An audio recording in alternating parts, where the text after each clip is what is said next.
Greetings and good Friday morning, the 4th of August. God, it's already the 4th of August. Where the hell is the time going? I hope the fan's not blowing too hard over the microphone.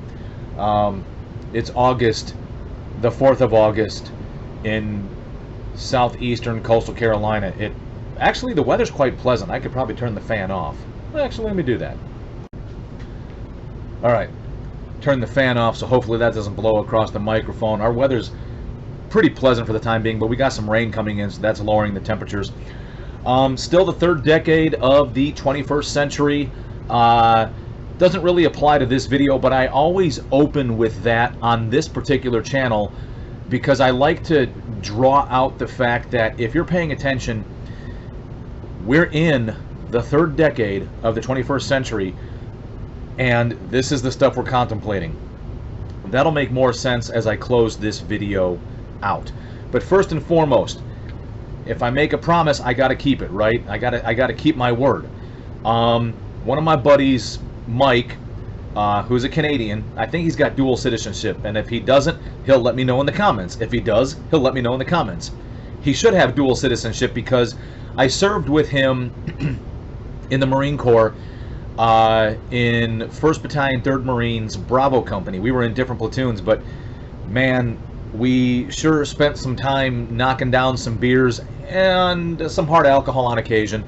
Mike was always, and still is, a phenomenal thinker. He's clearly well-read, and he's very articulate.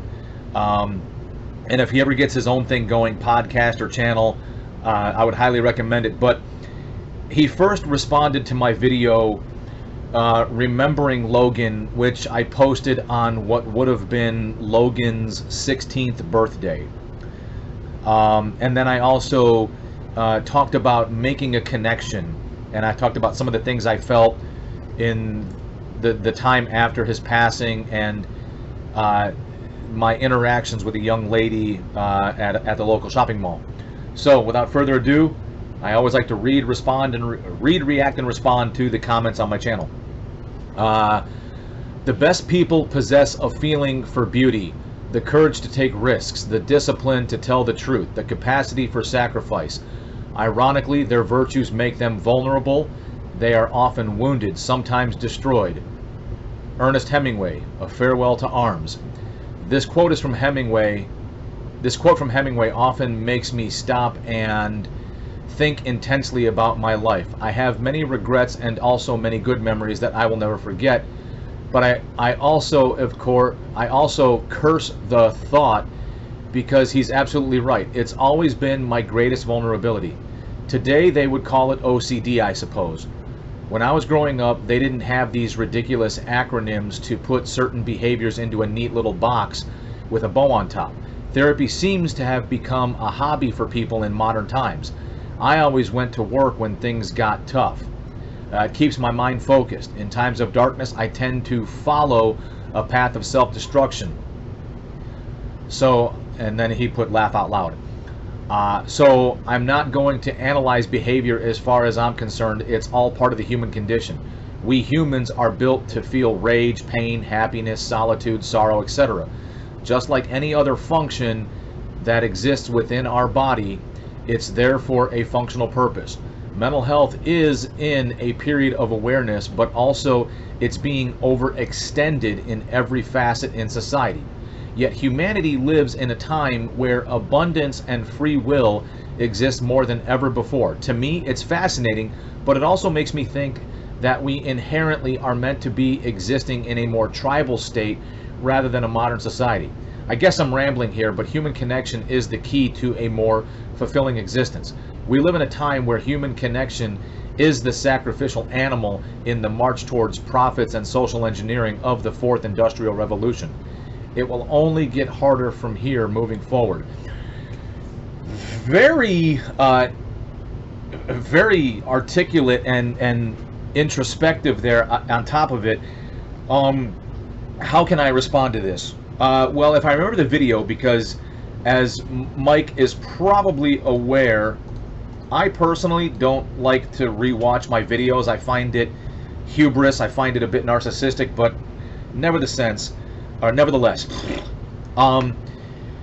I think what I had partly mentioned in that video is that while we've made significant strides in normalizing certain mental health issues, in other words, accepting people with certain conditions into society, accepting them as normal, which is a net positive, we've also created this accidental side effect where everybody wants to be diagnosed with something. Everybody wants to have, because we as people like to fit in. We like to fit into groups. And if you fast forward to where we are now, for Mike and I growing up, things were still pretty cookie cutter. You had your jocks, you had your socially popular, you had your socially awkward, you had your geeks and your nerds, you had your burnouts or the headbangers or whatever, you had the car, you had these groups that have existed for decades that pretty much adapted to the times but relatively stayed the same. The headbangers were always kind of mixed in with the burnouts and whatnot. So like if you were into the hard rock and roll music, the non, socially mainstream stuff, then you were in a fringe group. And then of course, if you were, then there was like the mainstreamers, the socially popular and whatnot. Mainstreamers were kind of like somewhere in the middle, and they were exceeded by like the socially popular and the jocks. And then every once in a while inside those groups, the socially popular might have a bit of a nerdier, geekier side, or might have been into like heavy metal or something a bit fringe, but they always kept it quiet because they didn't want to lose their status. Same thing with the jocks. The jocks may have been a bit nerdy, or may have been into hard rock, heavy metal, or whatever the case may be, or something fringe, but didn't want to lose their societal place. So everybody kind of conformed to their societal groups. And then the great cleansing is when you got to go off to college, and at college you were allowed to shed the labels of high school and kind of start anew. Or for some of us, like we would join the military or go into the workforce or whatever the case may be, where you got to shed some of those social labels. And why do I bring that up? Because we still like to make these groups. We still like to fit in somewhere. And I think in the scope of mental health, as we began to normalize things that ordinarily were not necessarily that bad, we start to normalize things that weren't necessarily, something to treat adversely. We've unexpectedly and unintentionally created a social craze, a social desire for people to want to have conditions and want to fit in or whatnot.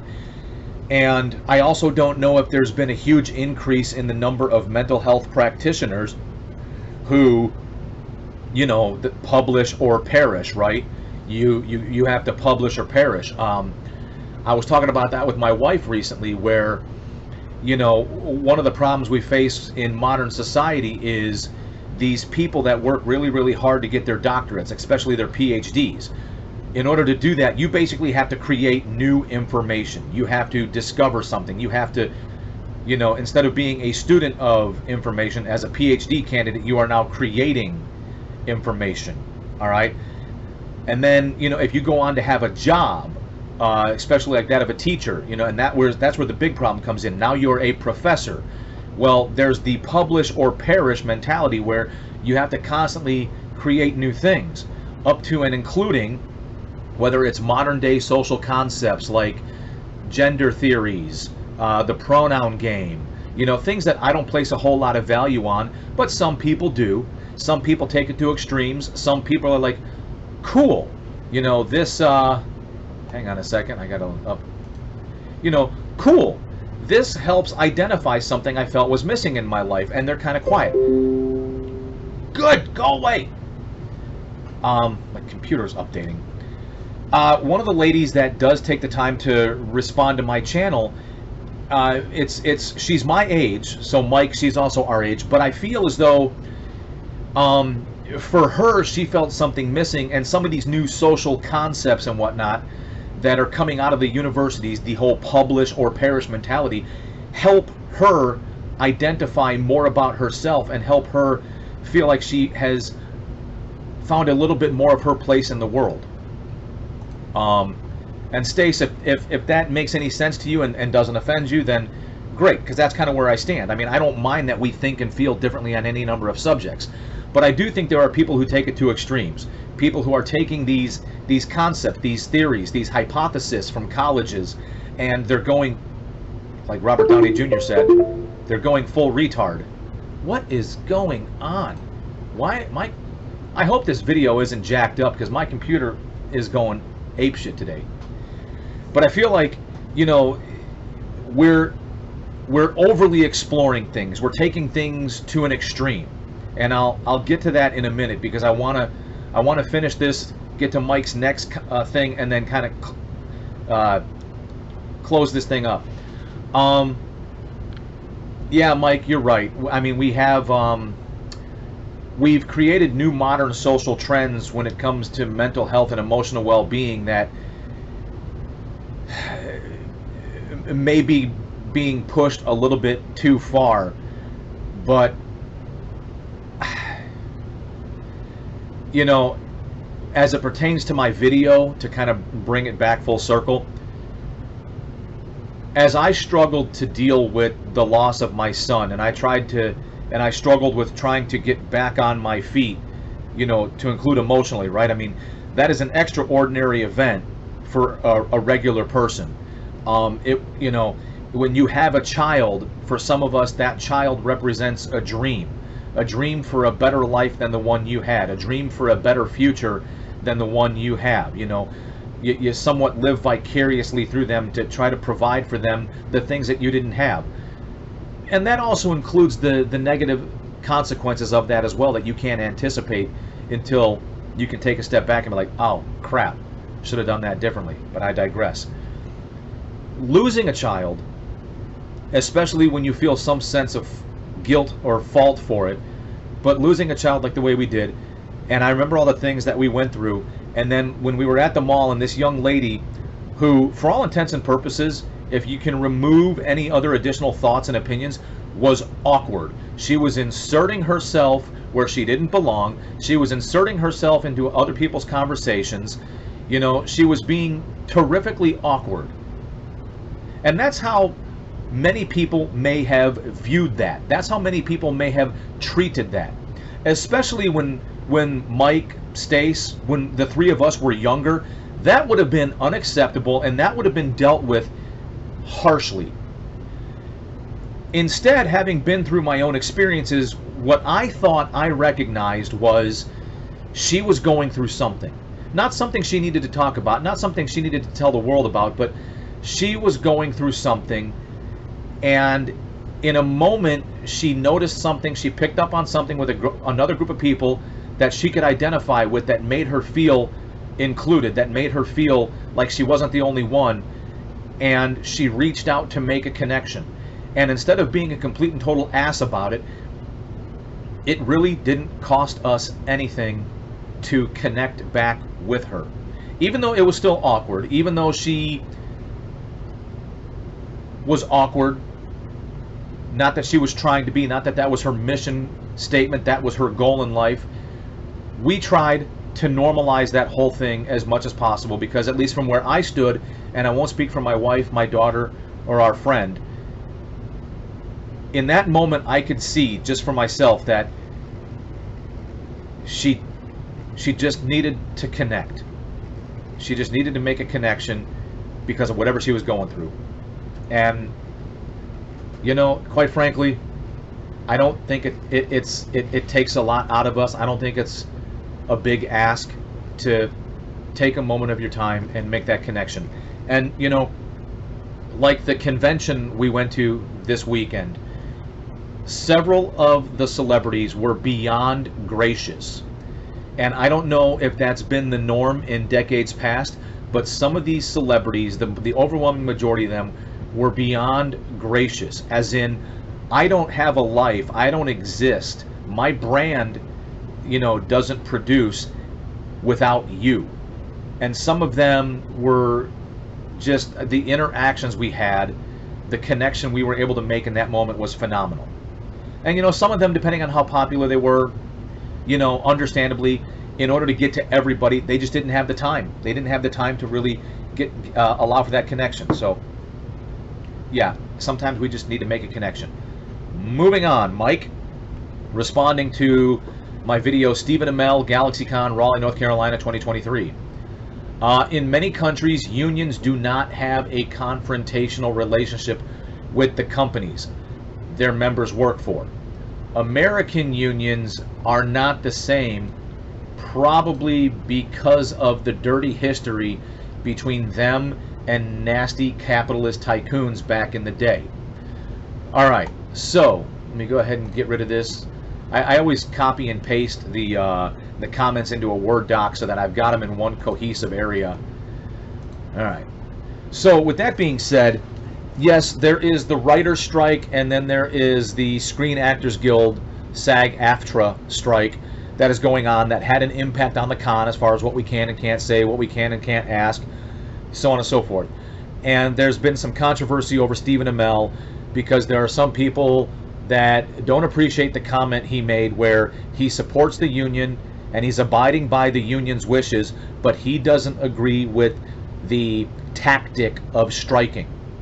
And my whole thing was, why the hell is he not allowed to have his own opinion on the subject?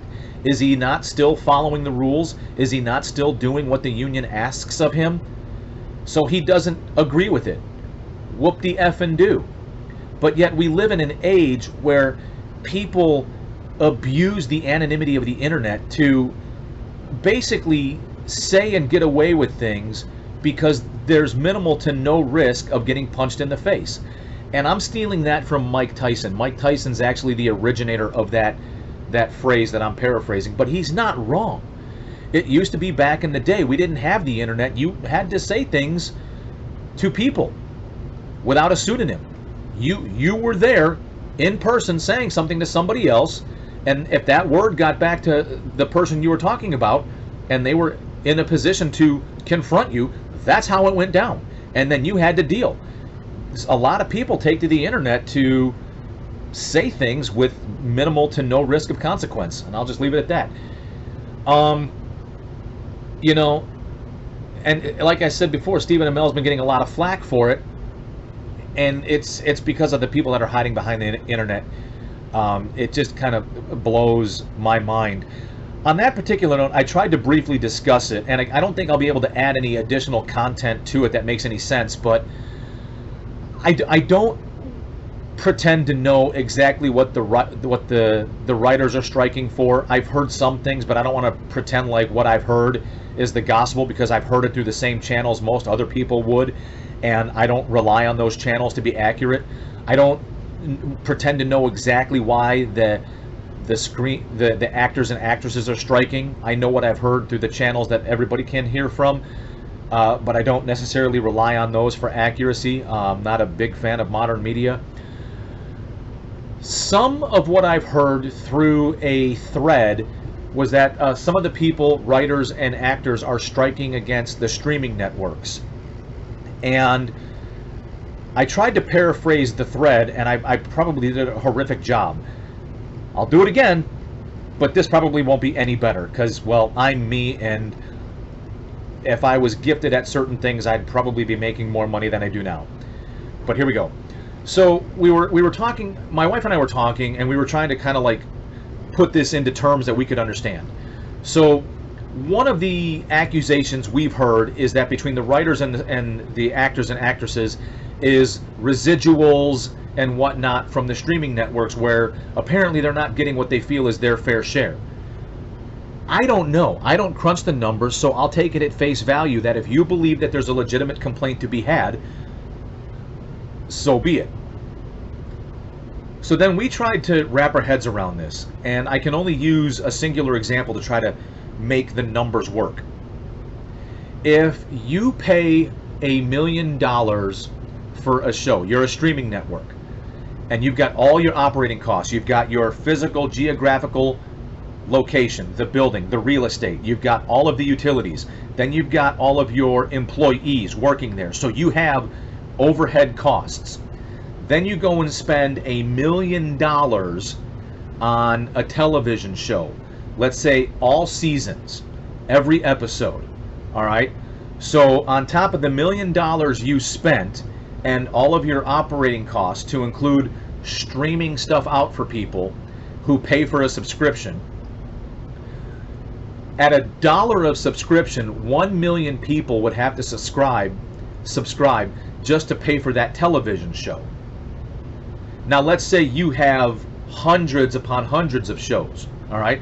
But let's keep it simple. One show, hundreds of episodes, $1 million.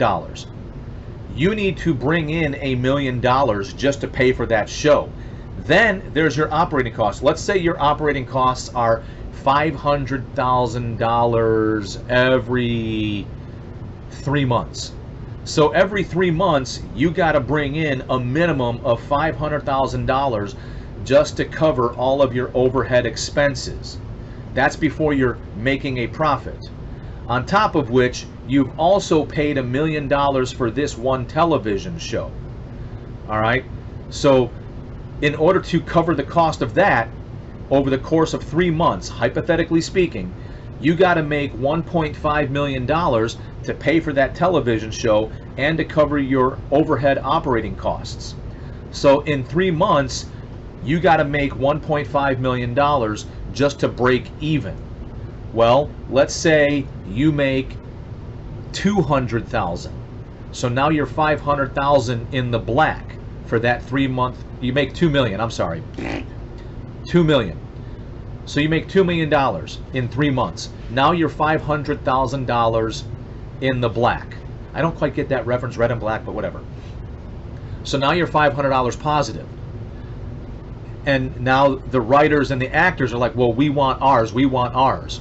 Okay? And just them, because I don't know if residuals also go out to, you know, the entire production crew. All right? Well, let's say they do. Let's say not just the actors and actresses, not just the writers, but like the gaffers and the best boys and the sound guys and whatnot, the makeup people. Let's say they're all included in the residuals. Now you have to go back and figure out, for that $1 million show, how many people were actually watching that. All right? So if you've got hundreds of shows, all right, you with me now? And those hundreds of shows, plus that one you spent $1 million on, were part of your $2 million quarterly profit. So now your $2 million quarterly revenue, that puts you $500,000 in the positive. Okay? Now you have to figure out, from that $500,000 positive, what shows you need to pay residuals for. And let's go one step further. Now you got to break it down. There are the regulars who occur in the show routinely, and then there are guest stars who may be in an episode or two. So now you got to figure out, well, did that episode stream with that guest star so that we can pay them their share? And as far as I know, all right, and there could be a tremendous amount of ignorance here, they have a way of doing this. But I'm going to take it on faith that between the writers and the actors, they've also done the math. They have good people representing them. They have good people that they trust informing them that you are not getting your fair share. And here's the thing. When you're part of a union and you agree to their terms, if maybe it's 4 or 5 people that are really, really upset, and they're the ones holding a candle, they're the ones burning the flame the brightest, and they're the ones dragging everybody else into this, it is what it is. It is what it is. There may be hundreds of actors and actresses and writers and whatnot that are getting their just due. They're getting their fair share. I don't know. But, you know, the thread that I saw on Instagram kind of spelled that out. Like, okay, well, you got to, in order to pay out residuals, you have to make a profit, and then from that profit, you have to determine what's been streaming in order to figure out, well, okay, we're $500,000 in the black, so that's good. who's responsible for getting us there? Like what show, what movie, what limited series, what episode? So I imagine it's more complex than that, and even still, I imagine that the writers and the actors and whoever else is striking has good people representing him saying that this is justified. We need to do this. And who knows, it could also be the opposite, where it's really only a handful of people that have been adversely affected, but their voice is loud enough, their stature's big enough to where they can make a big enough stink and get this strike going. Either way, it's not my profession.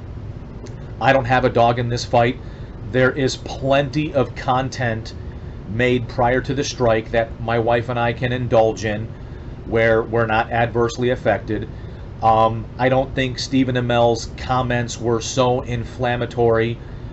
I don't think there was anything wrong with his comments. I don't think there's any reason why he's not allowed to disagree with the tactic of striking while actively participating in the strike. I think what's even sadder is that we live in a world where people need villains and heroes. Like when I say need, like you need to eat, sleep, and poop. You need to eat, sleep, and poop. You don't need villains and heroes, but some people, emotionally speaking, kind of like we were talking about earlier, Mike, some people, they just need conflict. They need drama. It's like that scene from Con Air where Steve Buscemi's talking to Nicolas Cage about a particular violent criminal, about how he lives in a world of chaos and discontent. Moments of levity cause him great pain. I think we have a society of people that, due to their excessive connectedness to the internet, which the irony is not lost on me, I'm putting videos on YouTube. I think we have too many people that live in a space where they have to make their thoughts and feelings known, especially their negative ones. It's sad, but it is what it is. So you know the deal. You saw it here today. If you leave a comment, I promise I will read, react, and respond. And if you do, I appreciate it. You're awesome. But wait, before I go, once again, I have a day job that I'm getting ready to go to work for. I may or may not be monetized, but I'm not in it for that. I'm just a little guy. So I don't have a paywall. I don't have a paid subscription. If you can leave a comment and I will get to it, whether it's 100 or I'll get to it. All right. If it eventually blows up, then I'll make multiple videos trying to respond to multiple people so that I can keep it within a half hour or less. But yes, I don't care about the likes, the subscriptions, the notifications. I'm just trying to enhance conversation and create conversations. So if you get involved in the conversation by leaving a comment, I promise I will read, react, and respond. You're still awesome. Stay safe. Stay safe out there. And we're